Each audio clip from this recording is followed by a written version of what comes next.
Education class में आज फिर से एक नई वीडियो के साथ शुरुआत करेंगे। यह वीडियो आरएससी आईटी से संबंधित होगी। इस वीडियो के अंदर आपको आरएससी आईटी का पेपर सॉल्व करवाया जाएगा। ये जो अभी लेटेस्ट में लगा है 16 अक्टूबर 2022, ये पेपर को आपको सॉल्व करवाएंगे हम। ये यूज़फुल उन कैंडिडेट के लिए है जो आरएससी आईटी के एग्ज़ाम दे रहे हैं। अब हम बात करते हैं सीधे और चलते हैं अपने पेपर पर। सभी स्टूडेंटों से निवेदन है कि आप लाइक करें, शेयर करें और सब्सक्राइब करें। अब देखते हैं हमारे इस पेपर को। आपको एक एग्ज़ाम में एक पेपर दिया जाएगा। इस पेपर के अंदर आपको इस तरह का इंटरफेस देखने को मिल जाएगा। यहाँ आपको दिया है कि आपकी उत्तर पुस्तिका कौन सी सीरीज़ आई है। जैसे ए सीरीज़ है, बी सीरीज़ है, सी सीरीज़ है, डी सीरीज़ है। इस तरह की 4 सीरीज़ें आपको एग्ज़ाम में देखने को मिल जाएंगी। ये ए और बी, सी, डी, ये 4 सीरीज़ें आपको एग्ज़ाम में देखने को मिलेंगी। जो भी आपकी सीरीज़ आती है वही सीरीज़ आप अपनी ओमार शीट पर मेंशन करें। उसके बाद आपको यहाँ आपका क्वेश्चन बुकलेट दिया होगा कि कब आपका एग्ज़ाम हुआ था। इस बुकलेट के अंदर यहाँ क्वेश्चन बुकलेट नंबर आपको दिया गया है जो मेंशन करना आपकी ओमार शीट के अंदर। अब अगर हम बात करें इसके नीचे की, तो यहाँ निम्न पूर्तियाँ परीक्षार्थी स्वयं भरें। यहाँ लिखा हुआ है कि रोल नंबर आपको मेंशन करना है। जैसे इस कैंडिडेट ने रोल नंबर मेंशन किया है कि 24, 28, 17। इन्हीं रोल नंबर को आपको हिंदी में मेंशन करना है। यहाँ नीचे जो आपको दिया गया कॉलम है इसमें हिंदी में आपको मेंशन करना है। मेंशन करने के बाद आपको यहाँ नीचे दिया गया है, नीचे आपको एक लर्नर कोड दिया गया है जो आपके परमिशन लेटर में दिया गया है। ये सारी डिटेल्स आपके परमिशन लेटर में आपको मिल जाएंगी देखने को। यहाँ आपका एग्ज़ाम सेंटर जो कोड होता है या परीक्षा सेंटर कोड होता है वो भी आपको आपके परमिशन लेटर में मिल जाएगा, जो आपको यहाँ पर क्या करना है, मेंशन करना है। यहाँ पर आपको यहाँ दिखाई दे रहा है इस वाले बॉक्स में, यहाँ कोई भी स्टूडेंट किसी भी प्रकार की छेड़खानी ना करें। यहाँ पर जो आपका एग्ज़ामिनर होता है, इन्विजिलेटर होता है, वो यहाँ सिग्नेचर करता है अपने। अब हम नीचे चलते हैं और नीचे चलने के बाद आपको यहाँ कुछ निर्देश दिए गए हैं कि आपकी प्रश्न पुस्तिका में 35 क्वेश्चन आएंगे। एक क्वेश्चन आपका 2 नंबर का होगा। एक क्वेश्चन आपका 2 नंबर का होगा। 35 क्वेश्चन आपको यहाँ दिए गए होंगे। कुल मिलाकर आपका 70 मार्क्स का ये पेपर होने वाला होता है। ठीक है, अब चलते हैं हम सीधे सीधे क्वेश्चनों पर और क्वेश्चनों की बात करते हैं। 16 अक्टूबर 2022 का ये पेपर है। यहाँ पहला क्वेश्चन दिया गया है, विंडो 10 में टास्क बार कहाँ पर होता है। तो हम बात करते हैं कि टास्क बार अगर जनरली बात करें तो आपकी जो स्क्रीन होती है कंप्यूटर की, उसके नीचे आपको एक टास्क बार दिखाई देता है, उसे ही हम टास्क बार बोलते हैं, है ना। तो स्क्रीन में नीचे की ओर तो हम क्या कहेंगे, आपको कई बार मैंने जब क्लास ली है तो पढ़ाया भी है कि आपकी जो टास्क बार होती है वो आपके कंप्यूटर में नीचे होती है। हालांकि इस टास्क बार को आप लेफ़्ट में लगा सकते हो और राइट में भी लगा सकते हो, टॉप पे भी इसको लगा सकते हो और बॉटम में भी इसको आप लगा सकते हो। तो इसका राइट आंसर आपको देखने को मिलेगा स्क्रीन में नीचे की, और बी करेक्ट आंसर इसका होगा। नेक्स्ट क्वेश्चन पे चलते हैं। नेक्स्ट क्वेश्चन है इसका, वर्ड पैड में पैड को खोलने के लिए किस कमांड का उपयोग किया जाता है। अब आपने देखा होगा एक वर्ड के अंदर एक कमांड दी हुई होती है जिससे आपको एक टेक्स्ट लाना होता है ना। तो उस टेक्स्ट को लाने के लिए आपको रन कमांड पे जाना होता है। कंप्यूटर की रन कमांड पे जाना पड़ता है, जहाँ विंडो दबाओगे, विंडो के साथ आर आप जैसे ही प्रेस करोगे तो आपकी रन कमांड खुलकर आ जाएगी। तो यहाँ कमांड का ही नाम पूछा गया है तो हम कमांड ही आंसर देंगे। तो विंडो के साथ क्या हो जाएगा, आर प्रेस करना होगा। चलिए नेक्स्ट क्वेश्चन देखते हैं हम। URL का फुल फॉर्म क्या है? URL, अब URL का जो हमने कई बार आपको पढ़ा है उसमें कई बार हमने लिखा है कि यूनिफॉर्म रिसर्च लोकेटर होता है। तो यहाँ सीधे सीधे आप इंग्लिश में इसे जाएं, अगर आपको हिंदी में अगर नहीं मालूम होता है तो आप इंग्लिश में जाएं, यहाँ लिख रखा है यूनिफॉर्म रिसर्च लोकेटर, ये इसकी फुल फॉर्म होती है, जो बिल्कुल राइट है। यहाँ ऑप्शन नंबर बी आपको चूज करना था, ये बंदे ने भी ठीक किया है। अब चलते हैं नेक्स्ट क्वेश्चन पे। सर्च इंजन निम्न टास्क को क्रियान्वित करता है। यहाँ पर देखो आपको ऑप्शन दिए गए हैं कि वेब कॉलिंग तो ये भी करता है आपका, है ना, इंडेक्सिंग ये भी करता है, सर्चिंग ये भी करता है। क्रियान्वित का मतलब संचालन करता है सर्च इंजन को, तो ये सर्च इंजन के अंदर सभी चीज़ें होती हैं, इसलिए हम इसमें राइट आंसर लगाएंगे उपरोक्त सभी, डी इसका राइट आंसर हो जाएगा। ठीक है, अब चलते हैं नेक्स्ट क्वेश्चन पे। नेक्स्ट क्वेश्चन हमारा क्या कह रहा है, UPI का फुल फॉर्म। UPI वह आईडी है जिसमें हम पेमेंट को क्या करते हैं, ट्रांसफ़र करते हैं। जैसे गूगल पे की भी अपनी एक UPI होती है ना, फ़ोन पे की UPI होती है, इसी तरह से एक UPI होती है। और UPI की फुल फॉर्म वो हमें यहाँ देखने को मिलेगी। UPI की फुल फॉर्म है जो क्या है, यूनिफॉर्म पेमेंट इंफॉर्मेशन। यहाँ आपको इंग्लिश में दिखाया गया है कि यूनिफॉर्म पेमेंट इंफॉर्मेशन। ठीक है, तो इसका राइट ऑप्शन क्या हो जाएगा, ए हो जाएगा इसका राइट ऑप्शन। ठीक है, आगे चलते हैं नेक्स्ट क्वेश्चन पे। 6 नंबर का क्वेश्चन देखते हैं।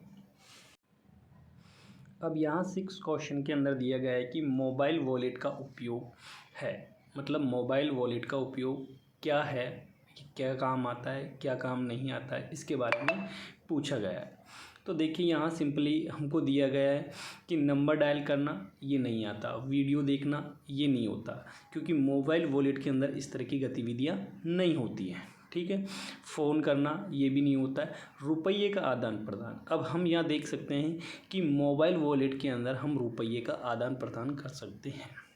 तो to make transaction for of money, यहाँ इसका राइट आंसर सी हो जाएगा। तो यहाँ इसका राइट आंसर क्या है, सी है। इस कैंडिडेट का भी सी है, तो इसका भी सही है। नेक्स्ट क्वेश्चन पे चलते हैं। नेक्स्ट क्वेश्चन क्या कहता है, ई कॉमर्स में कंज्यूमर से कंज्यूमर यानी C2C, है ना, का उदाहरण क्या है। तो देखिए जो मार्केट में बाज़ार होता है कि हम कॉमर्स जो बाज़ार करते हैं, कॉमर्स टू कॉमर्स बाज़ार, मतलब बैंकिंग सेवा के रूप में।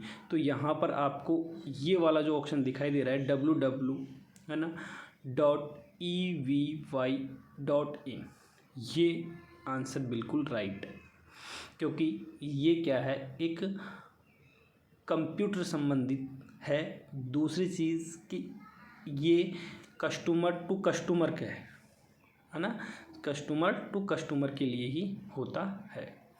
नेक्स्ट ऑप्शन पे जाते हैं हम कि अमेज़ॉन है, ये नहीं करता हमें। इंडिया ये वाला भी नहीं करता। उपरोक्त में से कोई नहीं, ऐसा भी नहीं। यहाँ पर इसका राइट आंसर आपको देखने को क्या मिलेगा, ए www.evay.in, ये इसका राइट आंसर है। अब चलते हैं नेक्स्ट क्वेश्चन पर।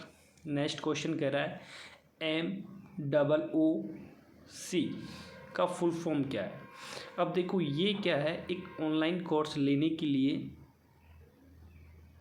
एक एप्लीकेशन है, एक एप्लीकेशन कोर्स है ना। तो इसे हम बोल सकते हैं कि एक कोर्स है ये MOOC। तो इसकी हमसे फुल फॉर्म पूछी गई है इस क्वेश्चन के अंदर, और ये जब एग्ज़ाम लगी थी तो हमने बच्चों को बताया भी था कि ये क्वेश्चन आ सकता है, तो इसको आप अच्छे से देखें। तो इसकी जो फुल फॉर्म आपको दिखेगी वो मैसिव ओपन ऑनलाइन कोर्सेज होगी, है ना। इसकी जो फुल फॉर्म होती है वो मैसिव ओपन ऑनलाइन कोर्स होती है, ये ऑनलाइन के लिए आती है। मास्टर ऑफ ऑनलाइन कोर्स भी नहीं होता है ना। Misuse operation of on course भी नहीं होता। नॉन ऑफ द एवो, इनमें से कोई नहीं, तो ये भी नहीं है ना। तो इसका राइट आंसर क्या है, मैक्सी ओपन ऑनलाइन कोर्स है। तो ये इसका राइट आंसर है। चलते हैं नेक्स्ट क्वेश्चन पे। ई पब्लिक डिस्ट्रीब्यूशन सिस्टम का क्या उद्देश्य है। देखो यहाँ आपको दिया गया गरीबों को घर उपलब्ध कराना, तो ये भी नहीं है कि गरीबों को घर उपलब्ध कराया जाता है, नहीं करवाया जाता है। इसके अंतर्गत कम रेट में गरीबों को अनाज उपलब्ध कराना, है ना। ई पब्लिक का उद्देश्य होता है कि कम पैसे, ई का मतलब इलेक्ट्रॉनिक तरीके से कम पैसे में लोगों को अनाज उपलब्ध कराया जा सके। क्या, अनाज उपलब्ध कराया जा सके कम रेट में।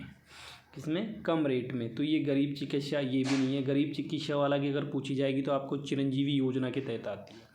कौन सा, चिरंजीवी योजना के तहत 10 लाख रुपए का आपको इलाज करने का पैसा मिलता है इसके अंदर। ठीक है, तो ये आपका राइट आंसर ए होगा। इसके अंदर राइट आंसर आपका ए होगा।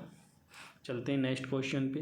प्रशासनिक सुधार विभाग किससे संबंधित है, तो आरटीआई क्या करती है, प्रशासनिक सुधार व्यवस्था के बारे में सारी इन्फॉर्मेशन आपके सामने ले सकते हो। आप आरटीआई का 10 रुपये का फॉर्म लगाकर आप डिटेल्स पूछ सकते हो किसी भी डिपार्टमेंट की। तो किसके अंतर्गत पूछ सकते हो, आरटीआई के अंतर्गत। आरटीआई 2005 में लागू हुआ था, 2005 में आरटीआई लागू हुआ था। तो आरटीआई के अंतर्गत आप ये चीज़ पूछ सकते हो। ओके, आगे चलते हैं नेक्स्ट क्वेश्चन पर।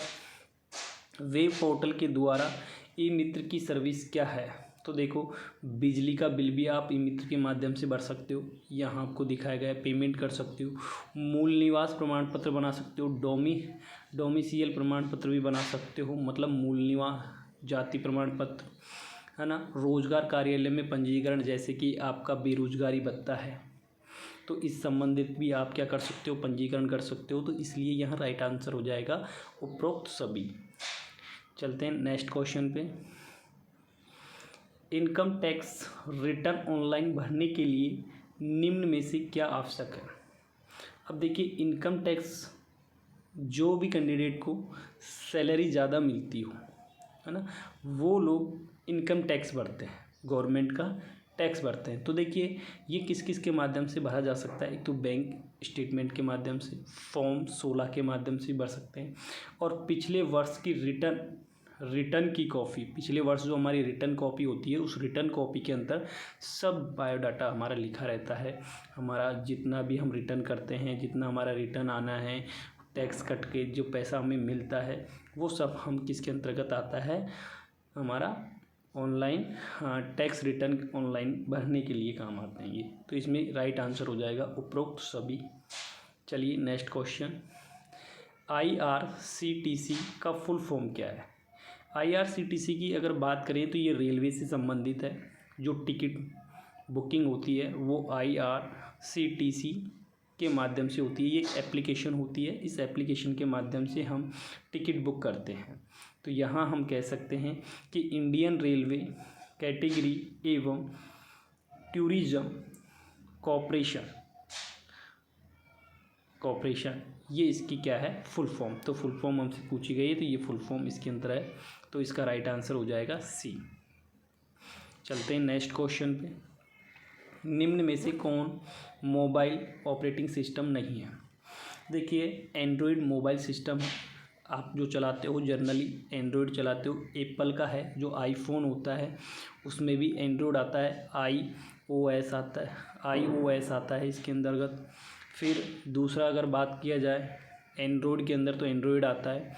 और ये थर्ड ऑप्शन दिया है कि उपरोक्त में से कोई नहीं। तो देखिए ये दो तो होते हैं, है ना, दो आपको यहाँ क्या बोल रहा है, मोबाइल ऑपरेटिंग सिस्टम पूछा है, मोबाइल ऑपरेटिंग सिस्टम नहीं है। तो देखिए एंड्रॉयड मोबाइल ऑपरेटिंग सिस्टम है, एप्पल भी ऑपरेटिंग सिस्टम है, और ये आपका जो डॉस होना है, डास, ये नहीं होता, ये ऑपरेटिंग सिस्टम नहीं होता। ये एक फाइल होती है जो आपको दिखेगी वर्ड के अंदर। ठीक है, नेक्स्ट क्वेश्चन चलते हैं। इसका राइट आंसर आपको देखने को मिलेगा ए। ठीक है, नेक्स्ट क्वेश्चन पे चलते हैं। मोबाइल में गूगल प्ले स्टोर का उपयोग किया जाता है। अब देखिए मोबाइल में गूगल प्ले का उपयोग कहाँ किया जाता है, ये हम आपको दिखाएंगे।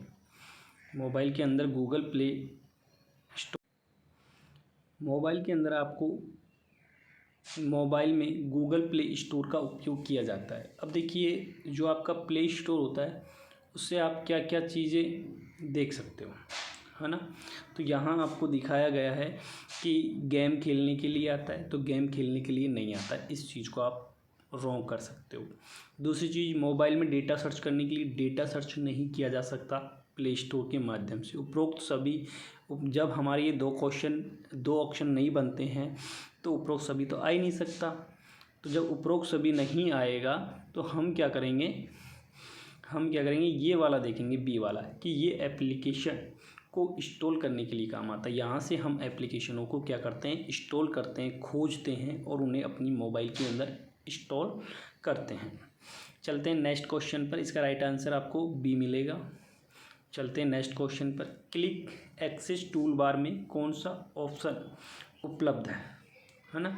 तो क्लिक बार में देखो आपको ये जनरली चीज़ मिलेंगी, आपको कंट्रोल के साथ एस मिलेगा जो फाइल को सेव करने के लिए काम आता है, कंट्रोल के साथ जेड मिलेगा जो अंडू, ठीक है, कंट्रोल के साथ वाई प्रेस करने को मिलेगा जो क्या होता है, रिंडू करने के लिए काम आता है। तो ये तीनों ऑप्शन आपको जनरली उसके अंदर देखने को मिल जाएंगे कीबोर्ड के अंदर। तो ये उपरोक्त सभी, इसका राइट आंसर उपरोक्त सभी होगा। ठीक है, नेक्स्ट क्वेश्चन पे चलते हैं। फाइल का नाम अधिकतम कितने कैरेक्टर्स का हो सकता है। तो देखिए मैं कई बार पढ़ाता हूँ, उसमें भी कहा है कि जो एक फ़ाइल होती है, फ़ाइल का हम रीनेम पर जाकर अगर फ़ाइल का नाम लिखते हैं तो कितने वर्ड्स का हो सकता है। तो हम कह सकते हैं कि 24, है ना, 256 कैरेक्टर्स का हो सकता है, कैरेक्टर्स, ठीक है, इसका हो सकता है। इसका राइट आंसर आपको ए मिलेगा। ठीक है, नेक्स्ट क्वेश्चन, जब टेब को दबाते हैं तो कितने स्पेस कैरेक्टर इंसर्ट हो जाते हैं। अब देखिए यहाँ मैं आपको बता देता हूँ कि ए वाला ऑप्शन है, एक नहीं होता। टैब से क्या होता है, टैब से नहीं होता बिल्कुल। टैब ओनली एक बॉक्स से, एक कॉलम से, है ना, या एक सेल टू दूसरी सेल में जाने के लिए काम आता है। एक सेल से दूसरी सेल में जाने के लिए काम आता है टैब का इस्तेमाल। ठीक है, तो 2 भी नहीं होता है, 3 भी नहीं होता है, तो उपरोक्त में से कोई नहीं। इसका राइट आंसर क्या होगा, डी होगा। इसका राइट आंसर आपको डी मिल जाएगा। चलते हैं नेक्स्ट क्वेश्चन पे। एमएस वर्ड के क्लिपबोर्ड में कंट्रोल एक्स उपयोग होता है। अब देखिए जर्नली जब मैं पढ़ाता हूँ तो उसमें कहा गया है, आपको कई बार बोला गया है कि कंट्रोल के साथ अगर आप एक्स प्रेस करते हो तो फाइल को कट करने के लिए काम आता है।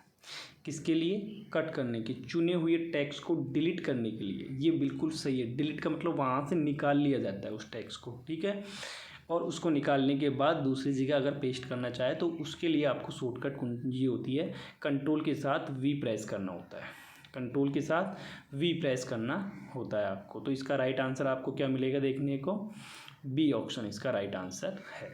चलते हैं नेक्स्ट क्वेश्चन पे। हाइपरलिंक के पार्ट्स हैं, हाइपरलिंक के क्या क्या पार्ट्स हैं वो देखते हैं। देखिए हाइपरलिंक के जो पार्ट्स होते हैं वो वेब पेज के एड्रेस होते हैं। जो भी वेब पेज आपको दिखाई देंगे वो किससे बनेंगे, वेब पेजों से बनेंगे, वेब पेज से बनेंगे। तो ये भी आपका पहला सही है। ईमेल एड्रेस, ये भी आपका वेबराइजर है, हाइपरलिंक से ही होता है।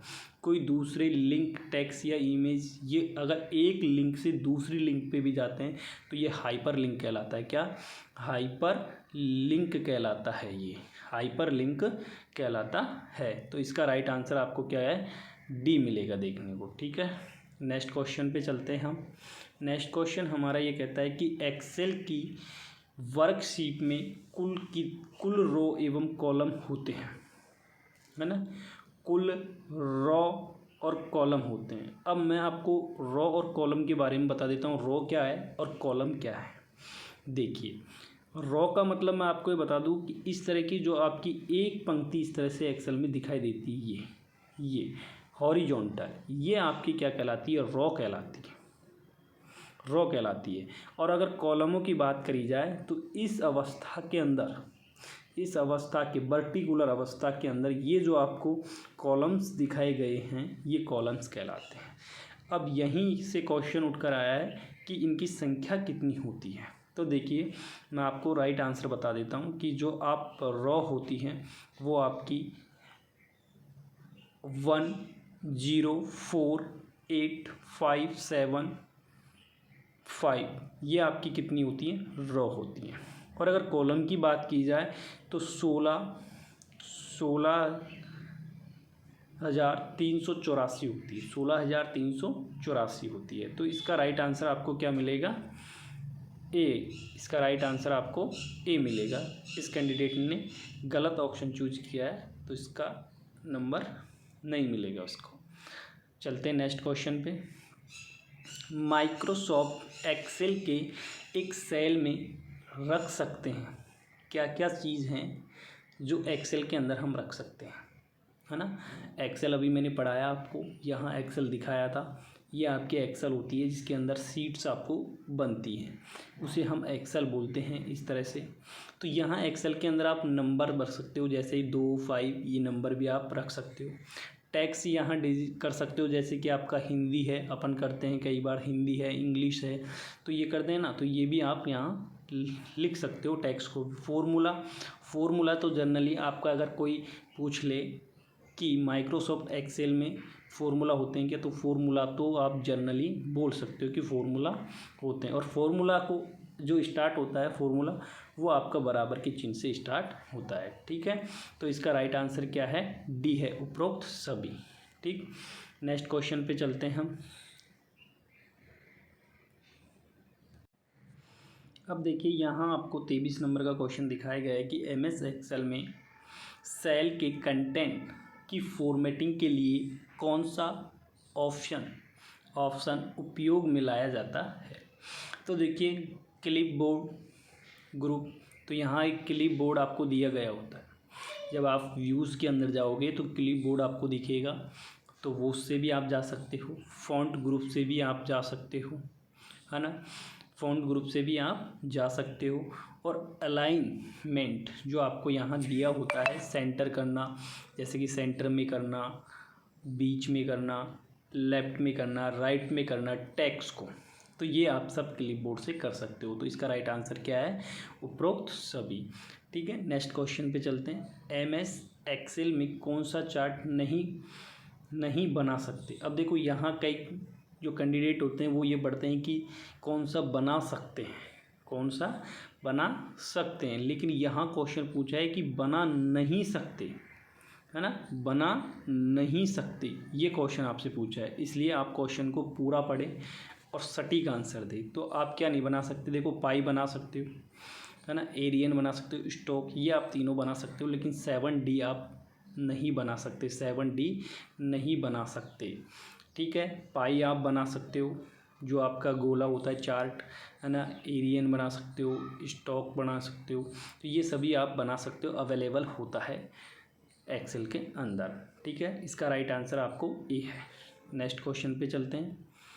पावर पॉइंट 2010 में फाइल मेन्यू को यह भी कहते हैं, फाइल मेन्यू को क्या कहते हैं, देखिए, है ना, तो लेफ्ट स्टेज व्यू, तो लेफ्ट स्टेज व्यू नहीं होती, ये लेफ्ट के लिए काम आती है, लेफ्ट में लेने के लिए, तो ये नहीं होती। बैक स्पेस व्यू, तो बैक स्पेस व्यू होती है, न कि आपकी 4 वाली होती है, न कि आपकी 3rd होती है, न कि ये होती है। तो आप बैक स्पेस जाकर क्या कर सकते हो, फाइल का क्या देख सकते हो, आप प्रीव्यू या मेन्यू देख सकते हो। मेन्यू को यहीं भी कहते हैं, तो क्या कह सकते हैं मेन्यू को, जैसे ही आप बैक पे जाओगे तो बैक पे जाने पर कहाँ आ जाओगे, मेन्यू पे आ जाओगे, या आप होम पे आ जाओगे, तो आप मेन्यू को क्या कह सकते हो, बैक स्पेस व्यू भी कह सकते हो। ठीक है, नेक्स्ट क्वेश्चन पे चलते हैं। इसका राइट आंसर आपको बी मिलेगा। नेक्स्ट क्वेश्चन, पावर पॉइंट 2010 में फाइल का एक्सटेंशन नेम है।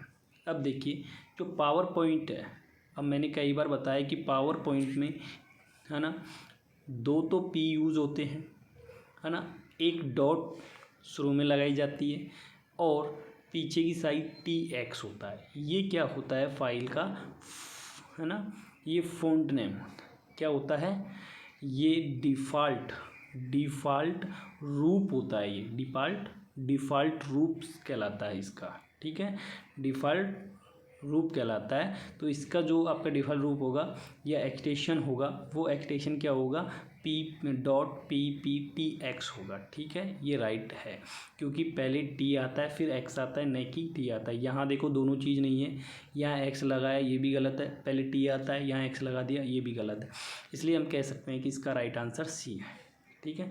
नेक्स्ट क्वेश्चन पे चलते हैं। निम्न में से कौन साइबर थ्रेट का एक प्रकार नहीं है। अब देखिए साइबर का मतलब होता है जो आप हैकिंग वगैरह करते हो, इस तरह की जो गतिविधियाँ आती हैं वो किस में आती हैं, साइबर में आती है। इसके कुछ नियम भी चलते हैं कि जैसे आप कंप्यूटर से छेड़छाड़ी करते हो तो धारा आपको 61 लगने के चांसेस रहते हैं। यहाँ ये धारा भी आपको पढ़ना ज़रूरी है, कई बार एग्ज़ाम में पूछ लेता है, इसलिए आपको ये धारा भी जनरली पढ़ना ज़रूरी है। तो देखो आप हैकिंग कर सकते हो, स्पाई कर सकते हो, फिशिंग कर सकते हो, लेकिन हीटिंग नहीं कर सकते। हीटिंग तो कंप्यूटर चलते चलते कई बार इंस्ट्रूमेंट जब ख़राब हो जाते हैं तो हीटिंग करने लग जाता है ना। तो इसका यहाँ पूछा है कि नहीं है, ये नहीं पूछा कि कौन सा है, नहीं पूछा है, तो यहाँ क्या लगाएंगे, हीटिंग।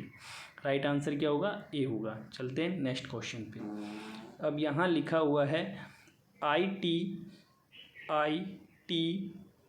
आईटी कानून के अनुसार निम्न में से कौन सी धारा अश्लील सामग्री के प्रकाशन को रोकती है, सामग्री के प्रकाशन को रोकती है। तो देखिए मैंने ये धारा है कई बार आपको पढ़ाई है, धारा की धारा आपकी जो होती है या सेक्शन, धाराओं को क्या बोलते हैं, सेक्शन, है ना। तो सेक्शन 67 इसके अंतर्गत आता है, ठीक है।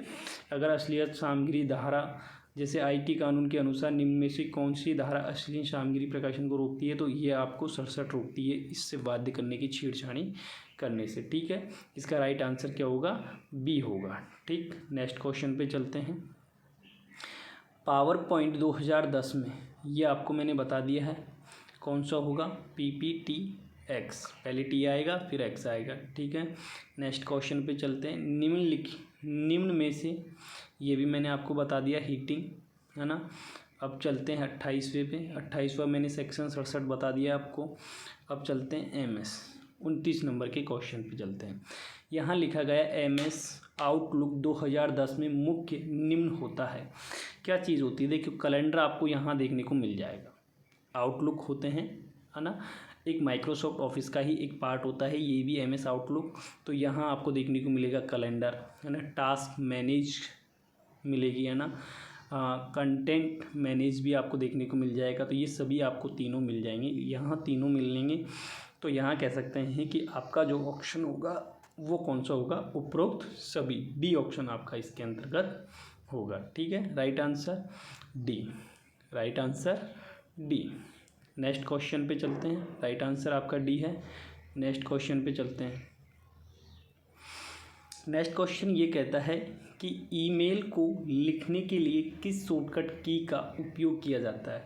अब देखिए आप ईमेल को लिखते हो, एक मेल आईडी होती है, और मेल आईडी को लिखने के लिए 3 चीज़ों का इस्तेमाल होता है, कंट्रोल का, किसका, कंट्रोल का, शिफ्ट का और एम का। इन तीनों के एक कॉम्बिनेशन से, इन तीनों के कॉम्बिनेशन से एक की बनती है, उसका नाम है शॉर्टकट की। शॉर्टकट की किसके लिए, ईमेल को लिखने के लिए, ईमेल को लिखने के लिए एक शॉर्टकट की बनती है, तो वो होती है control plus shift plus M. ये आपकी क्या होती है, ईमेल को लिखने के लिए शॉर्टकट की होती है। इसका राइट आंसर आपका क्या होगा, ए होगा। कंट्रोल ई आपका टेक्स्ट को सेंटर करने के लिए आता है। पावर पॉइंट में डुप्लीकेट स्लाइड लेने के लिए आपको कंट्रोल एम का प्रयोग किया जाता है, और ये आपका जो टेक्स्ट होता है उसको मैनेज करने के लिए उपयोग किया जाता है। इसलिए इसका राइट आंसर क्या होगा, कंट्रोल शिफ्ट एम, ये आपको एक साथ प्रेस करना है तो आप ईमेल लिख सकते हो। तो इसका राइट आंसर ए सही है। नेक्स्ट क्वेश्चन पे चलते हैं। USB पोर्टल का उपयोग निम्न में से किसको जोड़ने के लिए जोड़ने के लिए किया जाता है। अब देखिए यहाँ कई ऑप्शन आपको दिखाए गए हैं, जैसे कि पेन ड्राइव है। पेन ड्राइव USB पोर्ट कहलाती है ना। तो USB पोर्ट भी मैं कई बार पढ़ाता हूँ। तो यहाँ आपको जो पेन ड्राइव की जो आपको आगे का लगाने का जो पोर्ट दिखता है उसे बोलते हैं USB पोर्ट, ठीक है। और हार्ड डिस्क है। हार्ड डिस्क आपकी ऑलरेडी कंप्यूटर में रहती है, तो ये USB की तरह नहीं होती हार्ड डिस्क। रैम भी आपकी ऑलरेडी कंप्यूटर में रहती है, उपरोक्त में से कोई नहीं, तो ये गलत है। तो इसका राइट आंसर आपको बी मिलेगा। इसका राइट आंसर क्या है? बी है, पेन ड्राइव। क्या है इसका राइट आंसर? पेन ड्राइव, ठीक है। नेक्स्ट क्वेश्चन पे चलते हैं। डिवाइस ड्राइवर एक तरह का है। क्या है? डिवाइस। अब देखो यहाँ डिवाइस की बात की है। डिवाइस का मतलब कोई हार्डवेयर है।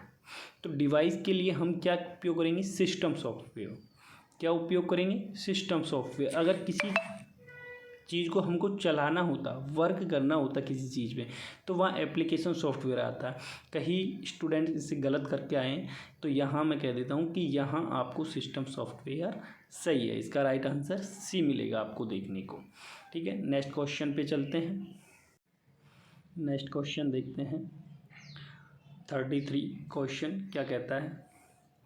कंप्यूटर का प्रकार जिसके द्वारा भूकंप का अध्ययन किया जाता है। देखिए अब मैंने आपको जो कंप्यूटर पढ़ाए हैं, जैसे देखिए मेन फ्रेम कंप्यूटर जो आपका देखने को मिलेगा रेलवे के अंतर्गत, मिनी कंप्यूटर जो आप उपयोग करते हो आजकल हाथों के अंदर, लैपटॉप वगैरह, ये मिनी, माइक्रो कंप्यूटर जो आपके छोटे छोटे होते हैं। तो यहाँ अगर दोनों चीज़ों को अगर देखता है तो वो कौन सा देखता है? Super computer. भूकंप की अध्ययन करने के लिए सुपर कंप्यूटर का प्रयोग किया जाता है। भूकंप की गति, तीव्रता एवं आने के, जैसे कि कब आएगा कब नहीं आएगा, इसके आने के चांसेस हैं या नहीं है, तो इस तरह की जो गतिविधियां होती हैं वो सुपर कंप्यूटर के माध्यम से देखी जा सकती हैं, ठीक है। तो इनके 3 प्रकार होते हैं, है ना। एक मिनी कंप्यूटर होता है, एक माइक्रो कंप्यूटर होता है, एक मेन फ्रेम कंप्यूटर और एक सुपर कंप्यूटर। ये कंप्यूटर आपको देखने को मिलेंगे। इसका राइट आंसर क्या है? डी। नेक्स्ट क्वेश्चन पे चलते हैं। जॉयस्टिक एक प्रकार का है। अब मैंने कई बार इसे पढ़ाया है कि जॉयस्टिक संबंधित आपको अगर देखने को मिले तो ये गेम वगैरह खेलने के लिए मिलते हैं। अब गेम अगर हम खेलते हैं तो कोई चीज़ अंदर इनपुट होती है। जैसे हम कोई गेम खेलते हैं, हलचल करते हैं, उसका बटन दबाते हैं, तो जो हमने बटन दबाया, आउटपुट इसे दिया, वो कंप्यूटर के अंदर इनपुट करता है। तो ये क्या है? इनपुट डिवाइस है। एक क्या है? इनपुट डिवाइस है। मेमोरी उसके अंदर स्थायी रहती है, ये भी नहीं है। गेम ये भी नहीं है। आउटलुक डिवाइस ये भी नहीं है। नौ जर्नली ये क्वेश्चन कह सकता है कि इसे कोई भी व्यक्ति कर सकता है। तो ये जॉयस्टिक है। इसका राइट आंसर जॉयस्टिक, इसका राइट आंसर है। वो इनपुट डिवाइस है ये जॉयस्टिक। राइट आंसर ए है। नेक्स्ट क्वेश्चन पे चलते हैं। फ्लैश मेमोरी क्या है? अब फ्लैश मेमोरी देखिए आपकी, जैसे कि मैं बात करता हूँ, आपकी पोर्टेबल स्टोरेज डिवाइस होती है, पोर्टेबल, है ना। देखिए सॉफ्टवेयर नहीं होता आपका, ऑपरेटिंग सिस्टम नहीं होता, रैम नहीं होती। जब तीनों चीज़ आपके हार्डवेयर से संबंधित है तो ये तो हो ही नहीं सकती। और आपकी जो फ्लैश मेमोरी होती है, जिसे हम मेमोरी कार्ड वगैरह कहते हैं, ये सब USB, ये फ्लैश मेमोरी के अंतर्गत आती है। USB मैंने कई बार अगर पढ़ाया है तो उसमें कहा भी है कि जो आपकी USB होती है वो फ्लैश मेमोरी के अंतर्गत आती है। आपका जो SD कार्ड होता है फ्लैश मेमोरी के अंतर्गत आता है, ठीक है। तो ये फ्लैश मेमोरी होती है। Right answer D. इसका राइट आंसर डी। चलिए अब हमारा ये पेपर हो गया कंप्लीट। नेक्स्ट वीडियो में आपके लिए कुछ और चीज़ें लेकर आएंगे। कुछ निर्देश आपको मैं समझा देता हूँ। यहाँ अगर कोई भी कैंडिडेट क्वेश्चन के अंदर गोले भरता है तो वो इस तरह से गोले भरे तो वो आपके राइट कहलाए जाएंगे। अगर आप ऐसे भरते हो तो ये क्वेश्चन क्या है? गलत होंगे, ठीक है। तो आप राइट भरें, सटीक भरें, जिससे आपका गलत नहीं हो, और एक ही लगाएं, 2 न लगाएं, ठीक है। जर्नल एक ही चीज़ लगाएं, 2 को न लगाएं। बहुत बहुत यहीं पे हमारी वीडियो को विराम देते हैं।